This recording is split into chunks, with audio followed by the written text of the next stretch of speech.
नमस्कार, कैसे आप सब। एनसीईआरटी भूगोल के अंतर्गत आज हमारी दूसरी कक्षा है, जिसके अंतर्गत पृथ्वी पर भारत एवं बिहार की अवस्थिति एवं विस्तार को समझेंगे। साथ ही साथ पृथ्वी पर कुछ काल्पनिक रेखाएं खींची गई है। इन काल्पनिक रेखाओं का क्या महत्व है, क्या आवश्यकता पड़ी कि ऐसी रेखाएं हमें खींचनी पड़ी, इसकी भी हम चर्चा करेंगे। जैसे कि आपने सुना होगा लेटिट्यूड एंड लॉन्गिट्यूड, अर्थात हिंदी में देखें तो अक्षांश एवं देशांतर, उसको समझेंगे और इसके आधार पर भारत एवं बिहार की स्थिति और विस्तार को हम समझेंगे।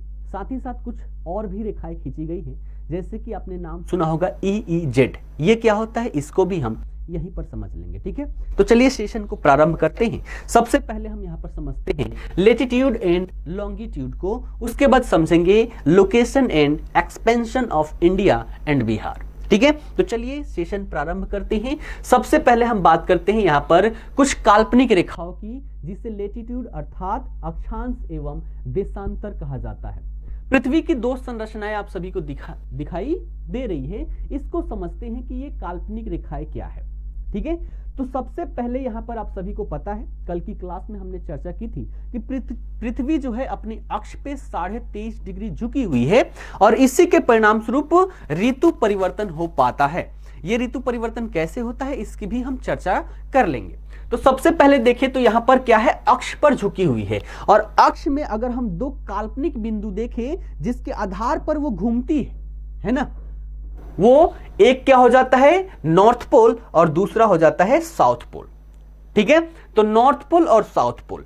सबसे पहले हम देखें वैसी काल्पनिक रेखा जो पृथ्वी को दो बराबर भागों में विभाजित करती है, उसे इक्वेटर कहते हैं या फिर विषुवत रेखा या विषुवत वृत्त कहते हैं, जो जिसे हम 0 डिग्री मान लेते हैं।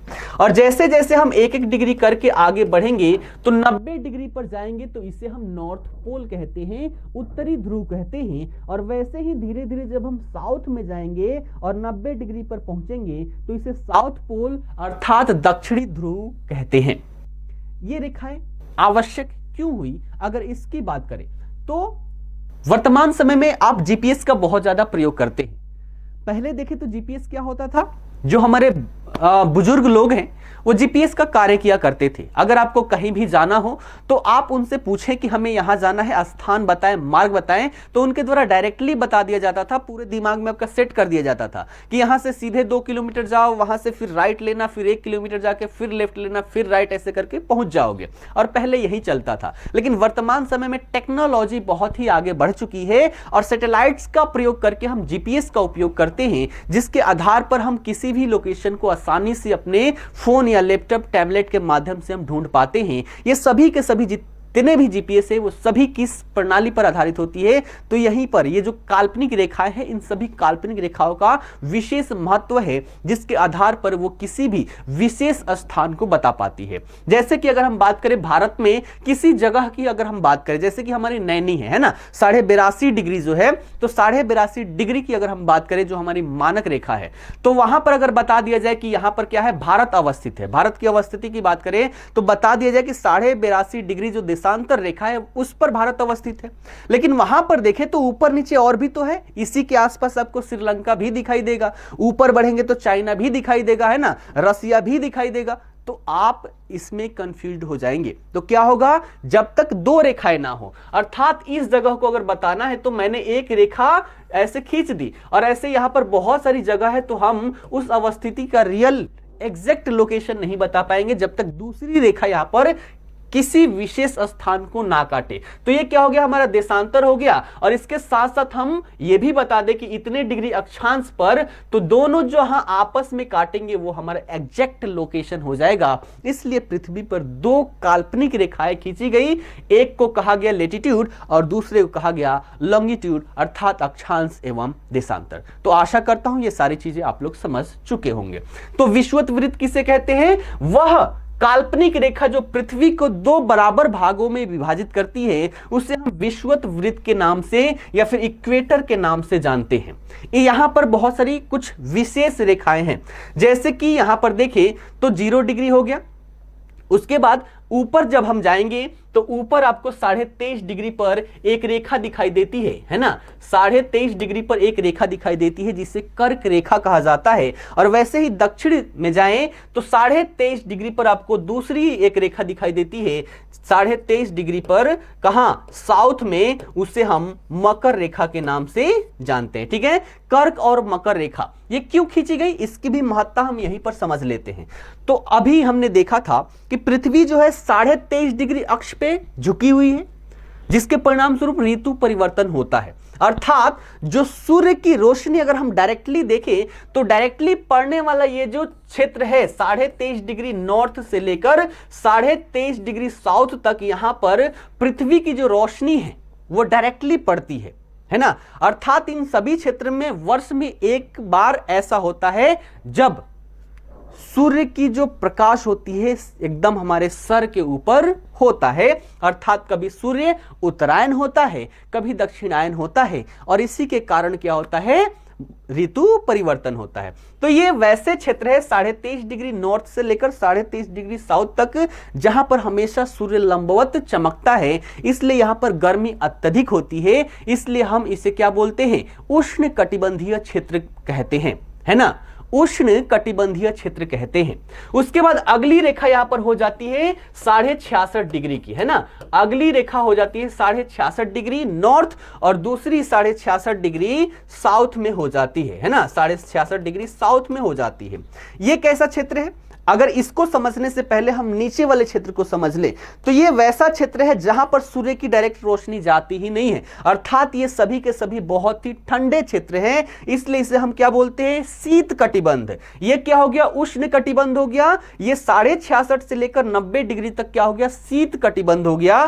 तो इसे हम बोलते हैं शीत कटिबंध। ठीक है, और वही सिचुएशन इसका भी होता है, इसको भी हम बोलते हैं शीत कटिबंध। ठीक है, दो टर्म समझ में आ गए। अब इसके बीच में जो बच गया, इसके बीच वाला जो हिस्सा बच गया, ये वाला, अर्थात ये क्या है, यहां पर डायरेक्टली सनलाइट भी नहीं है और ऐसा भी सिचुएशन नहीं है कि यहां पर सूर्य की रोशनी ना आए। अर्थात दोनों के दोनों आपको यहां पर दिखाई देता है, इसलिए शीत और उष्ण दोनों को मिला दिया गया, इसलिए इसे हमने नाम क्या दे दिया, शीतोष्ण कटिबंध, है ना, शीतोष्ण कटिबंध, यानी कि शीत और उष्ण दोनों का मिक्सअप रूप, यानी कि ना ज्यादा ठंडा ना ज्यादा गर्म, इसलिए इसे हम शीतोष्ण कटिबंध कहते हैं। थोड़ा और डिटेल में जाएंगे तो इसको भी उपभागों में विभाजित किया गया है, हमें वहां पर नहीं जाना, फिजिकल ज्योग्राफी में आएंगे। तो तीन क्षेत्र समझ में आ गया, 23.5 डिग्री नॉर्थ से 23.5 डिग्री साउथ तक के क्षेत्र को हम क्या बोलते हैं, उष्ण कटिबंध।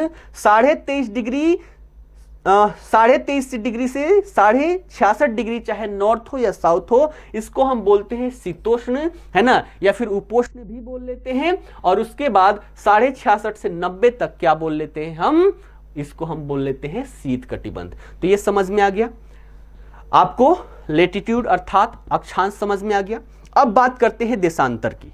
ठीक, देशांतर की बात करें तो यहां पर नॉर्थ पोल से साउथ पोल को मिलाने वाली जो काल्पनिक रेखा है वो क्या है, देशांतर कहलाती है। देशांतर क्यों, क्योंकि ये देशों के बीच में अंतर को दर्शाती है, इसलिए इसे देशांतर कहा जाता है। और टाइम जो हमारा मैनेजमेंट होता है इसी रेखा के अकॉर्डिंग मैनेजमेंट होता है। एक बात और ध्यान में रखिएगा, यहां पर जितनी भी रेखाएं हैं वो सभी के सभी पूर्ण वृत्त का निर्माण करती है। अर्थात 0 डिग्री से लेकर 90 डिग्री छोड़ दे, क्योंकि 90 डिग्री पर जाएं तो हमारा क्या हो जाता है, एक बिंदी हो जाता है, इसे हम वृत्त की संज्ञा नहीं देंगे। अर्थात अगर हम देखें अक्षांश रेखाओं की संख्या तो कई किताबों में आपको 181 देखने को मिलेगा, है ना, 9 दूना 18 181, और कई किताबों में 179 में देखने को मिलेगा। कारण क्या, क्योंकि जो नॉर्थ हमारा नॉर्थ पोल है, साउथ पोल है, ये वृत्त ना होकर बिंदी हो जाती है, इसलिए 2 हम इसमें से माइनस कर देते हैं। अर्थात जो हमारी अक्षांश रेखाएं है वो कितनी है, 179। अगर हम बिंदी को भी सम्मिलित कर ले तब कितना हो जाएगा, 189 हो जाएगा। तो यहां पर जितने भी वृत्त बनाए गए हैं वो सभी के सभी क्या है, पूर्ण वृत्त का निर्माण करते हैं। जबकि यहां पर हम बात करें लॉन्गिट्यूड की, है ना, तो ये क्या है, अर्धवृत्त का निर्माण करता है। क्यों, क्योंकि नॉर्थ पोल से साउथ पोल को ही ये मिलाता है। ठीक है, तो ये क्या हो गया, हमारा अर्धवृत्त का निर्माण करता है। इसमें सभी वृत्तों की साइज देखें तो सभी वृत्तों की साइज जो है, लंबाई जो है बराबर होती है। जबकि इसमें हम देखें तो जैसे जैसे हम नॉर्थ पोल या फिर साउथ पोल की तरफ जाएंगे, कहां से, इक्वेटर से नॉर्थ पोल की तरफ या साउथ पोल की तरफ जाएंगे, तो इसका जो व्यास है वो घटते जाता है। यहां पर दिखाई दे रहा होगा सबसे बड़ा क्या होता है, विषुवत वृत्त होता है। उसके ऊपर हम जैसे जैसे बढ़ेंगे इसकी साइज छोटी होती हुई जाएगी। ठीक है, तो ये बात ध्यान में रखिएगा। तो देशांतर रेखा क्या हो गया, समझ में आ गया। नॉर्थ पोल से साउथ पोल को मिलाने वाली जो रेखा है उसे हम देशांतर रेखा कहते हैं, और टाइम मैनेजमेंट इसी के आधार पर होता है ना। तो यहां पर देखिए टाइम मैनेजमेंट कैसे हुआ। तो टाइम मैनेजमेंट को एक बार समझने के लिए हम एक मैप पर चलते हैं और वहीं पर डायरेक्टली इसकी चर्चा कर लेते हैं। ठीक, देखिएगा ये पूरे वर्ल्ड का मैप है। ठीक है, क्या है, पूरे वर्ल्ड का मैप है। टाइम मैनेजमेंट कैसे हुआ, अब मान लीजिए यहां पर हम देखें, ठीक है, हम देखें तो पूरे पृथ्वी में है। एक बार फिर से उस मैप पर चलते हैं ताकि अच्छे से हम समझ पाए।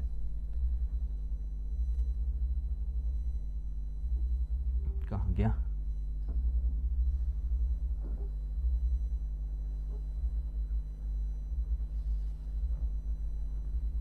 चलिए इस पे आते हैं।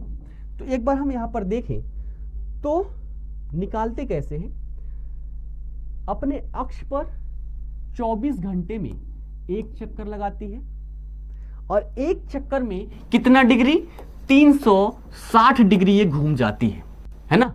एक दिन में है ना 24 घंटे में ये 360 डिग्री घूम जाती है। अर्थात इसमें हम विषुवत रेखा जितनी है, अगर इसकी संख्या की बात करें तो कितनी हो जाएगी, 360 हो जाएगी। ठीक है, अब यहां पर हम कैसे मानेंगे, है ना, कैसे मानेंगे कि कौन सा कितने डिग्री का है। इसको मानने के लिए हमने एक रेखा को निर्धारित कर दिया जिसे हमने नाम दे दिया 0 डिग्री, जो इंग्लैंड के ग्रीनविच से गुजरती है, और इसको हमने 0 डिग्री नाम दे दिया।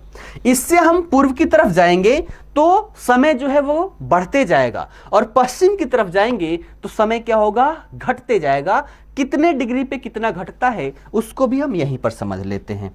ठीक है, यहीं पर समझ लेते हैं। देखिएगा, निकालने का सबसे इजी तरीका है, टोटल कितना है, 360 डिग्री है, और 360 डिग्री घूमने में इसको समय कितना लगता है, 24 घंटे लगता है। अब इसको कट कर लीजिए, तो 12 से काटेंगे ये 2 पर जाएगा, और ये 3 पर जाएगा, फिर 2 से काटेंगे 15। अर्थात एक घंटे में बात करें तो एक घंटे में कितने, 15 डिग्री ये घूम जाती है। एक घंटे में 15 डिग्री, अर्थात मान लीजिए भारत का समय कितना है, 5.5 घंटे प्लस में है। इसका मतलब आप निकाल सकते हैं। ठीक है, कैसे निकलेगा उसकी भी चर्चा करेंगे। तो 1 घंटे बराबर 15 मिनट, तो हम 1 डिग्री निकालने के लिए कैसे करेंगे, है ना, तो कैसे करेंगे हम, 1 घंटे अर्थात 60 मिनट, और भाग दे देंगे 15 से अर्थात 4। ठीक है, तो इस प्रकार से आप निकाल सकते हैं। और इससे कई बार ऐसे प्रश्न पूछे गए हैं कि अगर इस जगह पर इतना समय हो रहा है तो भारत में कितना हो रहा होगा। इस प्रकार के बहुत सारे प्रश्न आपसे पूछे गए हैं।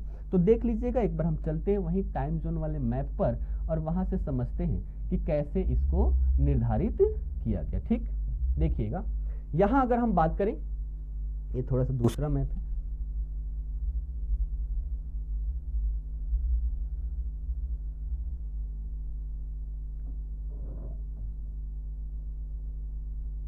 इस वाले पे देखते हैं।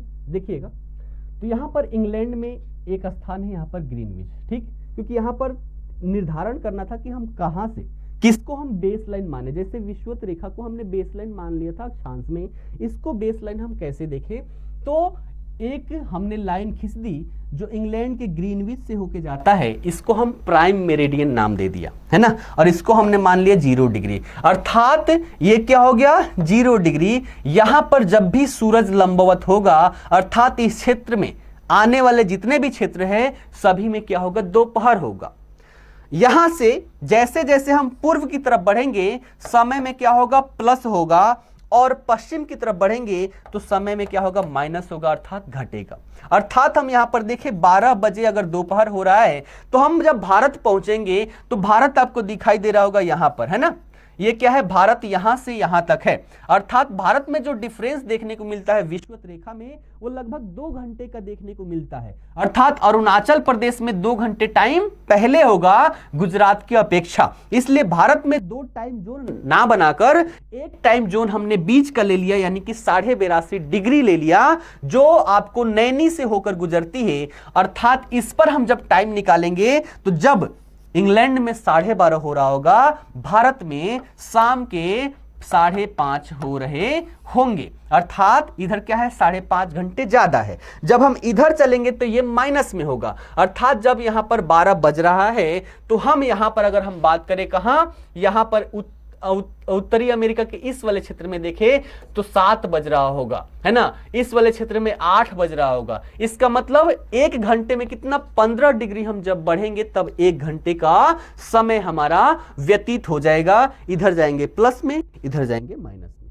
तो ये बात समझ में आ गई। अब इसके आधार पर कभी भी दे दे, अब प्रश्न पूछ दे कि मान लीजिए मॉस्को में कितना 3 बज रहा है ना, तो भारत में कितना बजेगा। जब 3 है और भारत में देखे तो ये प्राइम मेरिडियन से कितना है, 3 घंटे आगे है। अर्थात यहां पर दोपहर हो रहा होगा। अर्थात भारत में देखे तो 5.5 घंटे ज्यादा। अर्थात जब यहां पर 3 बजेगा शाम को तो भारत में 5:30 होगा। ये बात याद रखिएगा, ठीक है। तो ये हमने रेखाओं को समझ लिया। और मेन टॉपिक पर आते हैं जहां से प्रश्न बार बार पूछे जाते रहे हैं।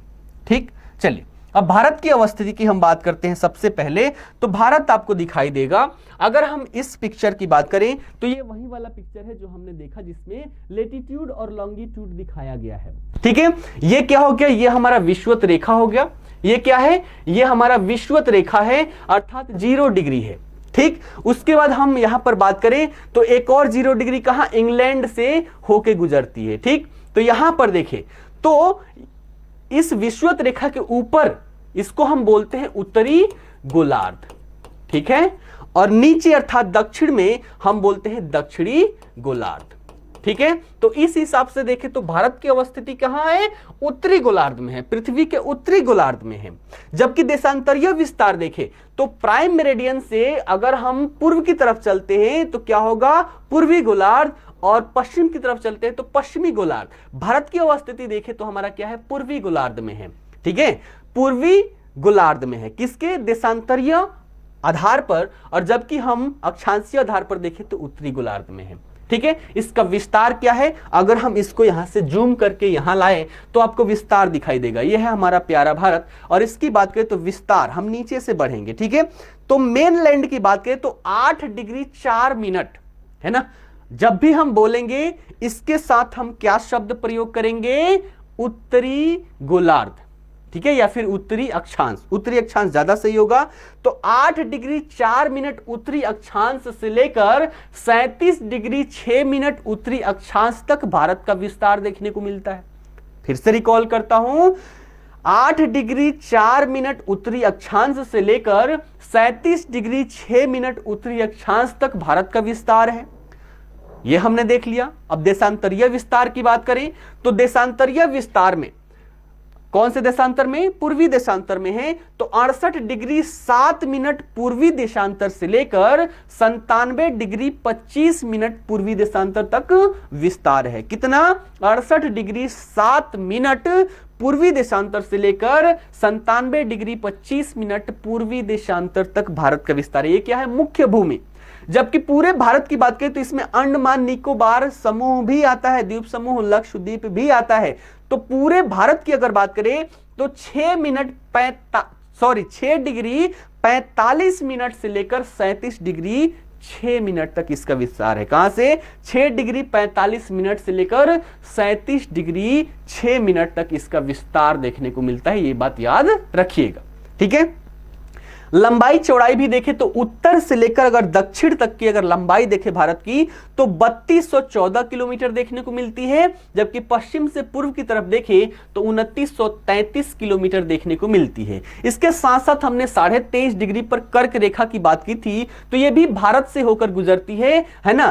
तो कौन कौन से राज्यों से होकर गुजरती है इसकी भी हम चर्चा कर लेंगे। तो यहां पर क्या है, ये कर्क रेखा आप सभी को देखने को मिलेगा। तो आशा करता हूं भारत का विस्तार आप सभी को देखने देख के समझ में आ गया होगा कहां विस्तारित है, तो पृथ्वी के उत्तरी गोलार्ध में, देशांतरीय विस्तार देखे तो पूर्वी गोलार्ध में। ठीक है, ये बात याद रखिएगा।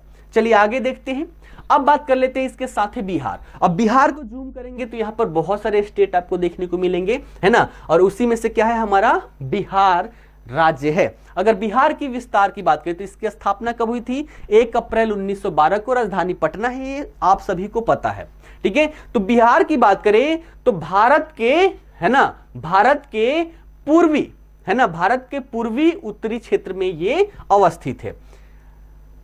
साइज देखें तो एक आयताकार साइज है, और इसका सबसे पहले अक्षांशीय विस्तार देखें तो अक्षांशीय विस्तार 24 डिग्री 20 मिनट 50 सेकेंड उत्तरी अक्षांश से लेकर 27 डिग्री 31 मिनट 15 सेकेंड उत्तरी अक्षांश तक है।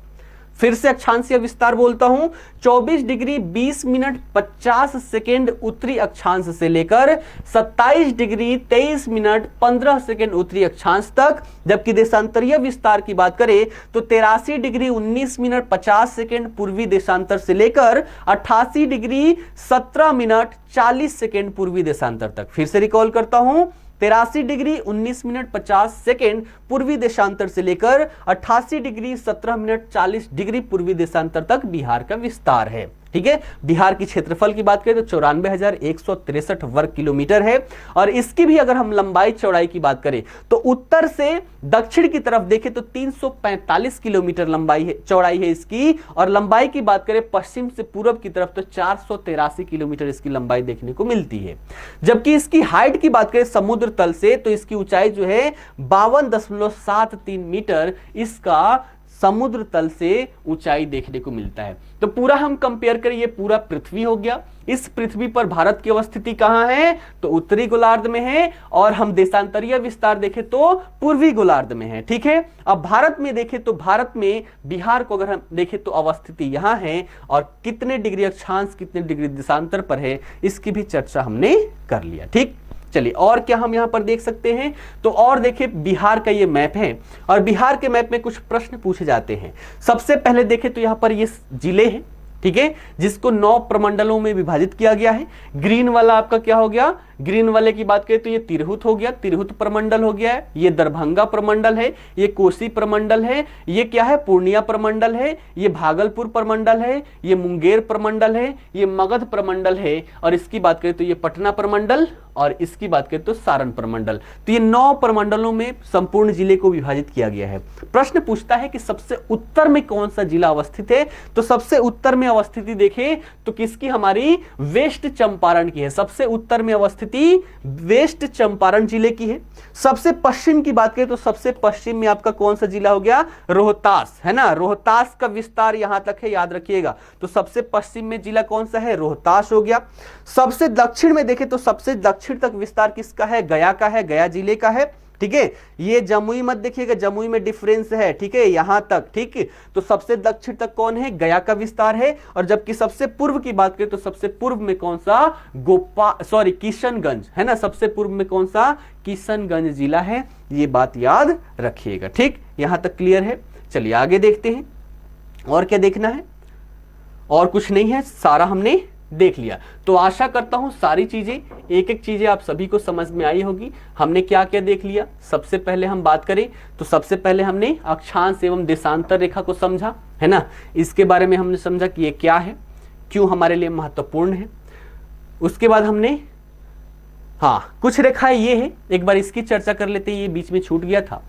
देखिए अगर भारत की बात करें तो हमने रेखाओं की बात की। सबसे पहले यहां पर उत्तरतम बिंदु, कई बार प्रश्न पूछता है कि भारत का उत्तरतम बिंदु क्या है, तो याद रखिएगा इंदिराकोल, है ना, यहां पर अवस्थित है इंदिराकोल। उत्तरतम बिंदु, भारत का उत्तरतम बिंदु क्या है, इंदिराकोल। जबकि दक्षिणतम मुख्य भूमि की बात करें तो यहां पर क्या है, कन्याकुमारी है। जबकि पूरे भारत की बात करें तो यहां पर इंदिरा पॉइंट है, याद रखिएगा। तो सबसे उत्तरतम बिंदु भारत की इंदिराकोल, सबसे दक्षिणतम इंदिरा पॉइंट, मुख्य भूमि में सबसे दक्षिणतम कन्याकुमारी। इधर देखें तो सबसे पूर्वोत्तर, इधर पश्चिम है तो सबसे पश्चिमोत्तर बिंदु है गौरमोता, इसे बोलते हैं गौरमोता। और जबकि इसकी बात करें सबसे पूर्वोत्तर बिंदु, है ना, सबसे पूर्वी बिंदु, पूर्वोत्तम बिंदु, तो वो क्या है, किवुशु। ठीक है, तो ये बात याद रखिएगा। ठीक है।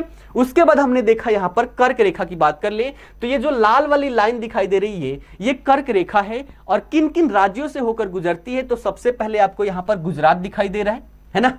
तो पहला राज्य हो गया गुजरात जहां से गुजरता है, दूसरा राजस्थान, तीसरा मध्य प्रदेश, उसके बाद चौथे की बात करें तो चौथा आपको यहां पर छत्तीसगढ़ दिखाई दे रहा है, उसके बाद पांचवा झारखंड, छठा पश्चिम बंगाल, सातवां त्रिपुरा, आठवां मिजोरम। तो इन सभी राज्यों से होकर कर्क रेखा आपको गुजरती है। तो भारत के 8 राज्यों से होकर आपकी कर्क रेखा गुजरती है। क्लियर है इतनी बातें। उसके बाद आपको यहां पर मानक समय रेखा, तो मानक समय रेखा अभी हमने देखा कितने 15 डिग्री पर 1 घंटे का समय देखने को मिलता है। यहां पर हमने देखा कि यहां से यानी कि पश्चिमी बिंदु से अगर हम पूर्वी बिंदु की कंपेयरिंग करें तो इसमें 2 घंटे का है ना, 2 घंटे का डिफरेंस देखने को मिलता है, अर्थात 30 डिग्री का डिफरेंस देखने को मिलता है। अब 2 घंटे का डिफरेंस हमें नहीं करना है ना, यानी कि ऑफिशियल टाइम अगर यहां रखे तो यहां पता चलेगा कि लोग कितने बजे, 7 बजे ही पहुंच रहे हैं, यहां 9 बजे पहुंच रहे हैं, 2 घंटे का डिफरेंस है। इसलिए हमने क्या किया कि दोनों के बीच का एक रास्ता अपनाया और 82.5 डिग्री पूर्वी देशांतर को हमने अपनी मानक रेखा मान ली, जो उत्तर प्रदेश के नैनी से होकर गुजरता है। किन किन राज्यों से होकर गुजरता है इससे भी प्रश्न पूछे गए हैं। तो सबसे पहले आप देखेंगे तो उत्तर प्रदेश पहला राज्य क्या है, इसको मैं ग्रीन कर देता हूं, ज्यादा सही होगा, या ब्लू कर लेते हैं। तो पहला राज्य जो है जहां से भारत की मानक रेखा गुजरती है वो क्या हो गई हमारी उत्तर प्रदेश, दूसरा मध्य प्रदेश, तीसरा छत्तीसगढ़, चौथा उड़ीसा और पांचवा आंध्र प्रदेश। अर्थात 5 राज्यों से होकर भारत की मानक रेखा गुजरती है। एक विशेषता देखिएगा, कभी भी प्रश्न पूछ सकता है, छत्तीसगढ़ ऐसा राज्य है जहां से कर्क रेखा और मानक रेखा दोनों ही गुजरती है। ठीक है, कर्क रेखा मानक रेखा दोनों ही गुजरती है। मध्य प्रदेश की भी बात करें तो यहां से भी कर्क रेखा मानक रेखा दोनों ही गुजरती है। ठीक है, तो इस बात को आप लोग ध्यान रखिएगा। ठीक है, तो 2 राज्य ऐसे हैं, कौन कौन से, मध्य प्रदेश और छत्तीसगढ़, जहां से कर्क रेखा और मानक रेखा दोनों ही गुजरती है। यह बात क्लियर है। चलिए, उसके बाद कुछ रेखाएं होती हैं जिसकी हम चर्चा कर लें। यहां पर संसाधनों की बात होती है कि कौन सा ऐसा क्षेत्र है जहां पर संसाधनों का, किस देश का अधिकार होगा संसाधनों पर। तो इसके लिए एक कानून बनाया गया है ना, यूनाइटेड नेशन के द्वारा 1982 ईस्वी में संयुक्त राष्ट्र के द्वारा यह कानून अपनाया गया। ये कानून क्या है, इसे हम बोलते हैं यूएन क्लॉज, है ना। फुल फॉर्म होता है united nations convention on the law of the sea, है ना। इन क्लोज का फुल फॉर्म क्या होगा, united nations convention on the law of the sea. और ये कानून जो है संयुक्त राष्ट्र के द्वारा 1982 में अपनाया गया। ठीक है, लेकिन ये प्रवर्तन में कब आया, प्रभाव में कब आया, नवंबर 1994 से ये प्रभाव में आया और भारत के द्वारा 1995 में इसे अपना लिया गया। इसके तहत अब क्षेत्र नापना है ना, इतना न्यूटिकल माइल, है ना, क्योंकि समुद्रों में बात करें तो न्यूटिकल माइल्स में हम बात करते हैं। तो यहां से इतना न्यूटिकल माइल, इतना न्यूटिकल माइल नापना है। लेकिन आप देखेंगे कि जो हमारे किनारे वाले क्षेत्र हैं वो कहीं भी बराबर नहीं है। तो सबसे पहले बराबर करने के लिए हमने एक रेखा खींच दी, है ना। बराबर करने के लिए हमने क्या की, एक रेखा खींच दी और इसको हमने नाम क्या दे दिया, आंतरिक जल, है ना। इसको हमने नाम क्या दे दिया, आंतरिक जल नाम दे दिया। अंग्रेजी में इसे बोलते हैं इंटरनल वाटर, यानी कि इसमें संपूर्ण संप्रभुता होती है। जिस देश के किनारे ये खींचा जाएगा उसमें संपूर्ण संप्रभुता होती है, इसे हम बोलते हैं आंतरिक जल।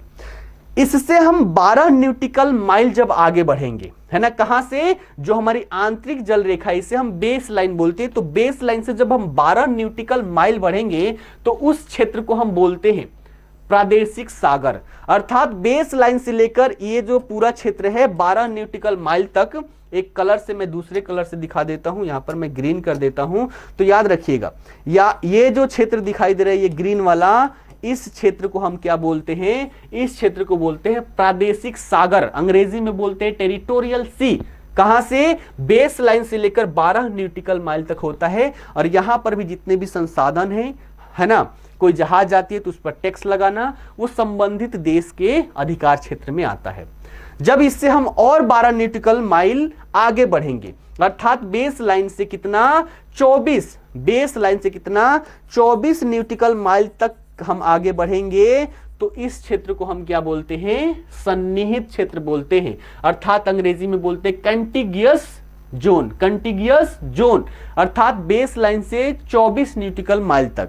यहां पर क्या क्या अधिकार होता है, तो हवाई और अंतरिक्ष अधिकार को छोड़ के बाकी सभी अधिकार संबंधित देश के अंतर्गत रहता है। अर्थात यहां पर कोई जहाज आता है तो उस पर टैक्स लगाया जा सकता है, चुंगी कर, वहां से गुजरने के लिए जो टैक्स लगाया जाता है, तो वो सभी, यहां की सुरक्षा व्यवस्था भी इसी देश के अंतर्गत आती है। ठीक है, और तीसरी रेखा जो यहां पर होती है उसे हम बोलते हैं EEZ, अर्थात अनन्य आर्थिक क्षेत्र, अंग्रेजी में हो जाता है एक्सक्लूसिव इकोनॉमिक जोन, है ना।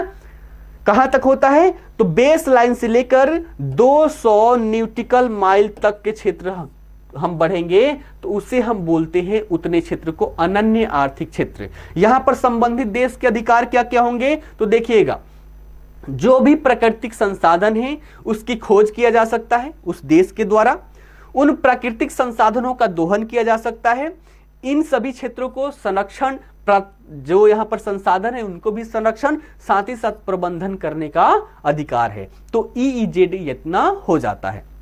देखिएगा, 1 न्यूटिकल माइल बराबर कितना होता है, कई बार कंफ्यूजन रहता है, तो याद रखिएगा 1 न्यूटिकल माइल बराबर 1.1508 लैंड माइल्स, अर्थात किलोमीटर में बात करें तो 1.85 किलोमीटर के बराबर 1 न्यूटिकल माइल होता है। तो आशा करता हूं ये सारी चीजें आप सभी को समझ में आ गई होगी। इसके बाद हमने और क्या समझा, इसके बाद हमने ये टाइम जोन समझा, यानी कि 0 डिग्री जो इंग्लैंड के ग्रीनविच से होकर गुजरता है उससे हमने क्या मान लिया, बेस लाइन मान लिया, और इससे हम पूर्व की तरफ जाएंगे तो समय हमारा बढ़ेगा, और हम पश्चिम की तरफ जाएंगे तो समय हमारा घटेगा। ये बात याद रखिएगा, ये हमने समझा।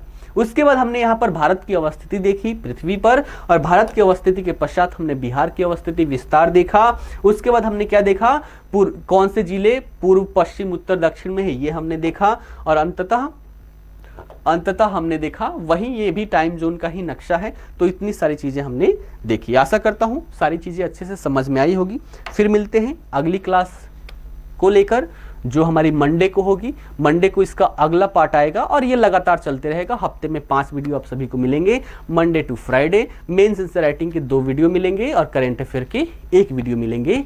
ये कंटिन्यूअस आप सभी का चलते रहेगा। ठीक है, तो आशा करता हूँ सारी चीजें अच्छे से समझ में आई होगी। धन्यवाद।